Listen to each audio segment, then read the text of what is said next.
O ministro Dias Toffoli, do Supremo Tribunal Federal, vai decidir se o caso do Banco Master permanece no Supremo ou será remetido à primeira instância após os depoimentos da Polícia Federal marcados para esta segunda e amanhã. 8 investigados da Operação Compliance Zero serão movidos e a Procuradoria-Geral da República também será consultada.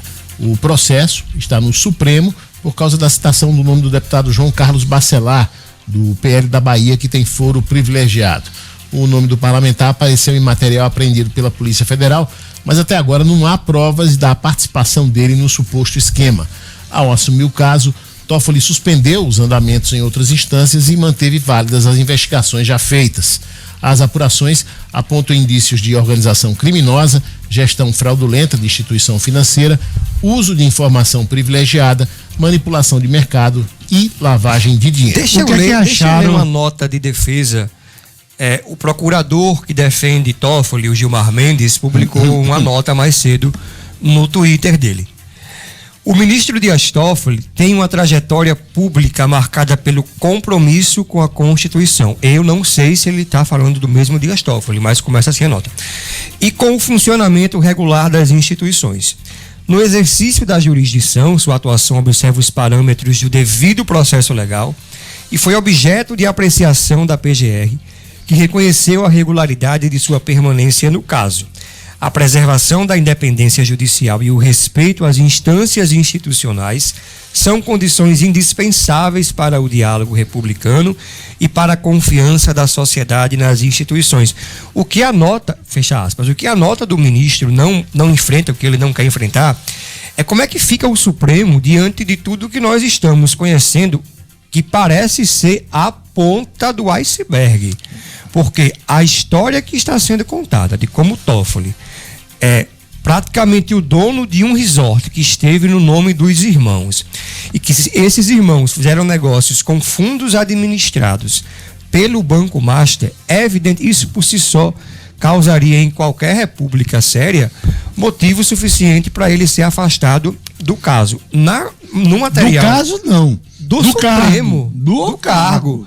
No material que a Folha publicou hoje, Lula teria dito que vai chamar o Toffoli para uma segunda conversa agora em fevereiro, porque quer saber qual é a dele. Qual é a dele com relação a como ele está conduzindo esse caso lá dentro do Master. Agora, a minha pergunta é, por que o Lula vai chamar apenas o Toffoli? Não incomoda ele, por exemplo, o comportamento que Moraes também está tendo, porque a esposa de Moraes tem um contrato milionário. Mas vale salientar, e aí em defesa do Toffoli e do Moraes, que o Lula não tem absolutamente nada a ver com isso.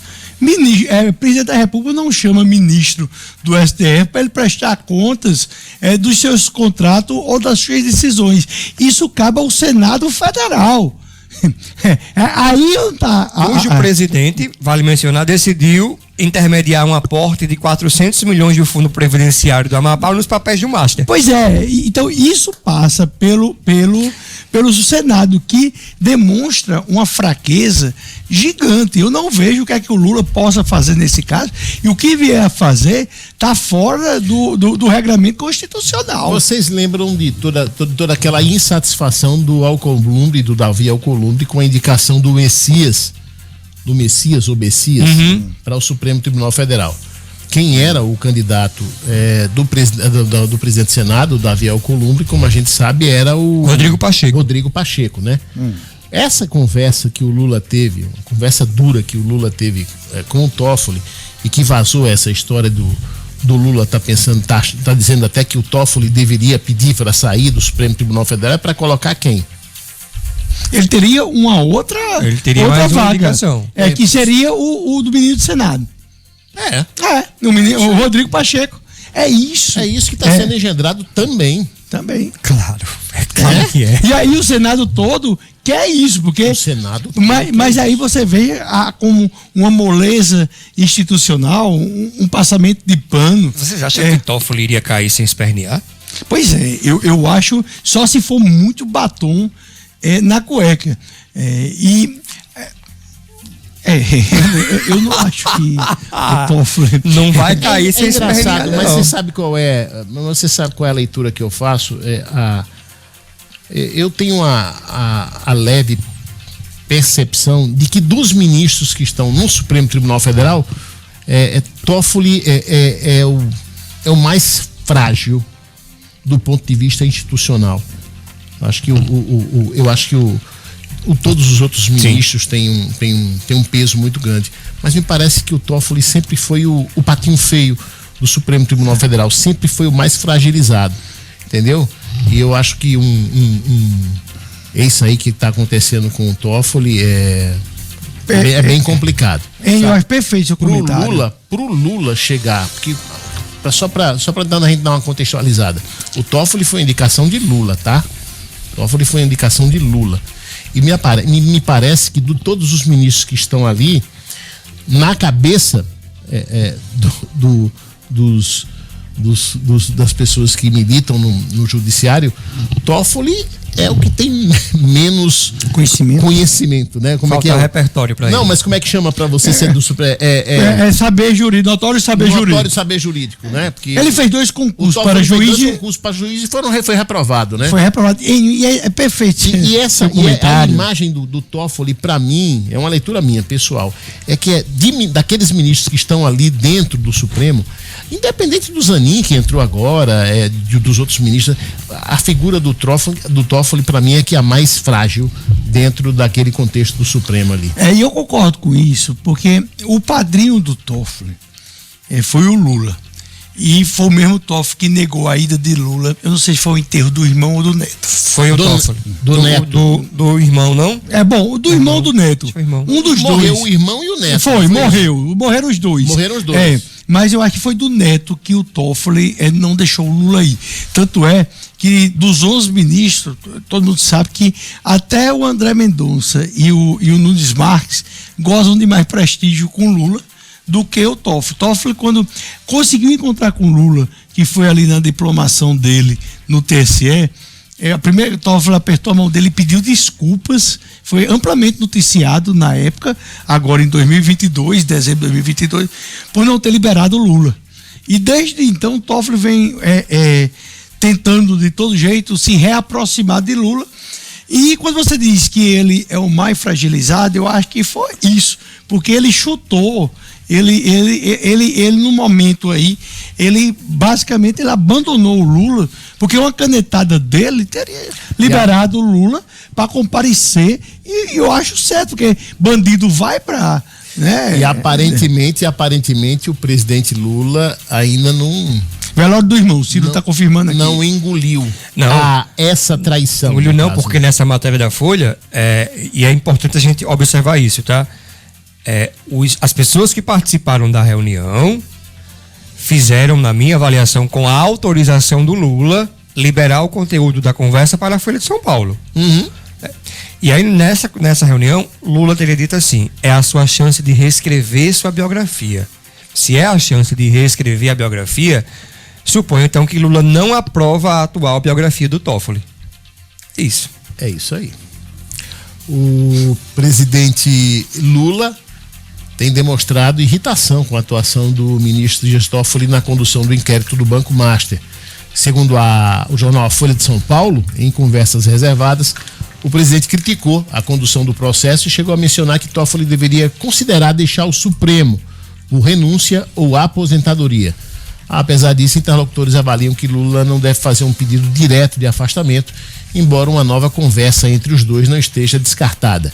O principal incômodo do Planalto é o desgaste ao Supremo, intensificado por reportagens sobre vínculos de familiares de Toffoli com fundos ligados ao banco investigado e pelo alto grau de sigilo do inquérito. Primeiro, é importante a gente entender por que o Poder Executivo está incomodado com a imagem do Supremo, porque o Supremo hoje é quem dá praticamente governabilidade. Então, se o Supremo porque no Congresso o governo tem uma vida difícil, precisa enfrentar batalhas e junto inclusive com a opinião pública e às vezes com alguma frequência perde essa batalha.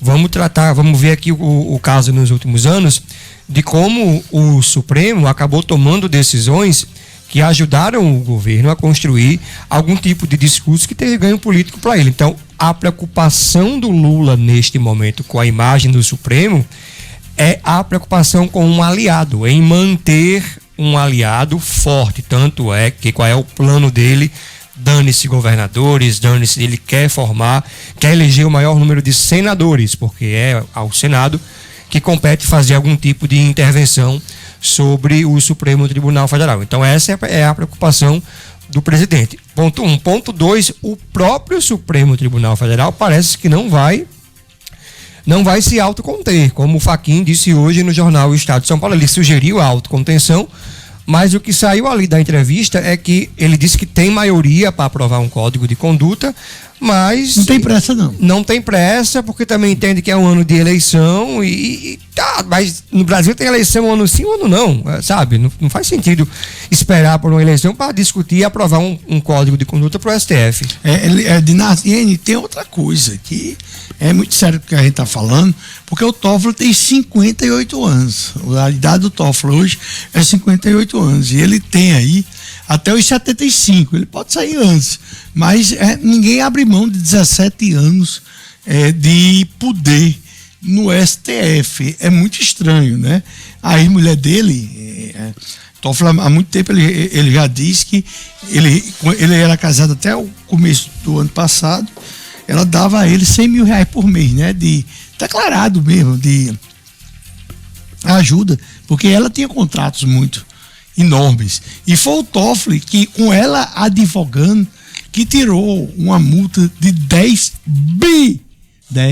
bilhões de reais dos irmãos Batista. Né? Não era. Quando ele não é delação, acordo de leniência. O acordo de leniência, que delação é na pessoa física. No CNPJ é o acordo de leniência. Da JBS, né? Ficou combinado da JBS pagar 10 bilhões, devolver aos cofres brasileiros 10 bilhões que ela disse que tinha conseguido através de propinas e coisas erradas. E aí o Toffoli, numa canetada com a esposa dele, sendo advogada, ele disse: não precisa devolver, mas eu vou deixar todos os benefícios em relação do acordo, mas a pagar a multa não precisa. Então, se a gente for pegar esse passado todinho, mas não só do Toffoli, de outros também, tem muita coisa grave. A gente pensa aqui em 10 mil reais, 100 mil reais, 1 milhão de reais, 2 milhões de reais. Pessoal, a régua que a gente está vendo aí em cima é muito, mas muito maior. 10 bilhões de reais é um dinheiro, só para você ter ideia, o orçamento todinho do Rio Grande do Norte, esse ano, do estado do Rio Grande do Norte, tudo que vai entrar, são 25 bilhões de reais. O Toffoli, numa canetada, ele deu 10 bilhões à JBS. A gente continua falando sobre o Banco Master. O presidente Lula se reuniu fora da agenda oficial com o banqueiro Daniel Vorcaro em dezembro de 2024. No encontro também estava Gabriel Galípolo, à época indicado para a presidência do Banco Central. A informação foi divulgada pelo portal Metrópolis e confirmada pela TV CNN Brasil. Segundo a apuração, Vorcaro apresentou ao presidente a situação operacional do Banco Master. Lula teria respondido que as questões eram técnicas e deveriam ser tratadas diretamente com o Banco Central. A reunião foi articulada pelo ex-ministro da Fazenda, Guido Mantega, que chegou ao encontro acompanhado de Vorcaro e do então CEO do banco, Augusto Lima. Meses depois, em novembro de 2025, o Banco Central decretou a liquidação extrajudicial do Banco Master após uma tentativa de negociação com o Banco de Brasília. No mesmo período, a Polícia Federal deflagrou a Operação Compliance Zero, que investiga supostas fraudes financeiras. Procurado, o Palácio do Planalto não explicou porque o encontro não constou na agenda oficial do presidente da República. O Guido Mantega, parabenizar o Guido Mantega aí, porque fez um bom trabalho, né? Tava ganhando 1 milhão por mês, levou o Vorcaro ao presidente, né? Então, assim, e para já começar, eu acho que aí foi a primeira pressão em cima do Galípolo. Antes dele assumir, ali em dezembro, sim, o Galípolo já assumiu com alguma coisa do presidente, porque tem coisa que você não precisa falar. Se você chama o seu futuro presidente do Banco Central com um empresário de lado e um ex-ministro da Fazenda indicado por ele do outro, o recado está muito, muito bem dado, né? E aí a gente viu o Galípolo aí segurar por 10 meses, 10 ou 11 meses, né? Foi em outubro, novembro, né? 11 meses. Então, assim, é isso que tem que ser investigado. Agora, quem vai investigar? O Toffoli? Não, o Toffoli... Não, a impressão não que eu entendo. tenho, Mas é o Moraes... A impressão que eu estou tendo é que o Toffoli está reunindo as provas para acabar com as provas. Não, essa é a questão, porque o deputado citado, ele não tinha operação nenhuma com o Banco Marcha. Ele quis comprar ou quis vender um imóvel ao Banco Marcha, tinha uma minuta de contrato e não foi realizada operação nenhuma. E é essa desculpa que o Toffoli tem que dar, porque foi a desculpa que ele pegou para puxar o processo, mas vai ser a desculpa que ele vai dar para devolver o processo. Sim. Né? Que o deputado não tem envolvimento nenhum. Porque, vem cá, se o deputado tivesse, por que devolver? Mas veja só, ele disse na semana passada que ia esperar os depoimentos de hoje e amanhã para saber se essas diligências iriam ter conexões com alguém com foro privilegiado. De onde é que diabos um ministro do Supremo ou um juiz avisa? Para mim é um sinal assim, deu um jeito de criar uma conexão para ficar aqui. Só que na semana passada, Dinardo, ainda não tinha, por exemplo, a entrevista bombástica da cunhada de Toffoli. Né? Aquela entrevista da cunhada de Toffoli. Aquela entrevista maravilhosa. Foi assim, foi incrível, porque eu não tenho dúvida que aquela mulher é inocente. Ela não sabia de absolutamente nada. E o marido dela é um laranja. Eu não sei a condição do padre, né? Do santo padre, qual é a condição do padre. Mas a do outro irmão, pelo jeito, esse aí nunca aproveitou nada. Vamos falar do Arena? Em 12 anos, a Arena das Dunas se tornou o maior palco desta cidade. Nesse tempo, mais de 7 milhões de pessoas já passaram por ela. A Arena se tornou o lugar onde tudo acontece. Onde a música acontece, onde o esporte acontece, onde o futuro acontece. Cada emoção, cada momento, cada história, tudo passa pela Arena das Dunas. Natal pulsa, celebra e vive o esporte, a cultura e os grandes encontros. Casa de Apostas, Arena das Dunas, 12 anos, onde tudo acontece. Olha, quem constrói ou reforma sabe, preço faz toda a diferença. E é por isso que eu indico a Mafra Atacarejo, materiais de construção. Lá você encontra qualidade, bom atendimento e preços que cabem no seu bolso. A Mafra é referência em cabos elétricos, arame farpado, arame recozido, escora metálica, eletrodos, andaimes e tudo para sua obra. Também tintas com excelente custo-benefício, além de tomadas, interruptores e fechaduras com preços que realmente surpreendem. E o melhor, preço bom tanto no varejo quanto no atacado. A Mafra Atacarejo fica em Parnamirim, na Avenida Piloto Ferreira, TIM 707, no bairro Parque de Exposições, às margens da BR-101. Faça seu orçamento pelo WhatsApp. A Mafra, anota aí o telefone, 99167-1283. 99167-1283. Passe lá e comprove. Preço justo em material de construção e atendimento de verdade. A gente vai para um break comercial, daqui a pouquinho a gente volta. Já são 26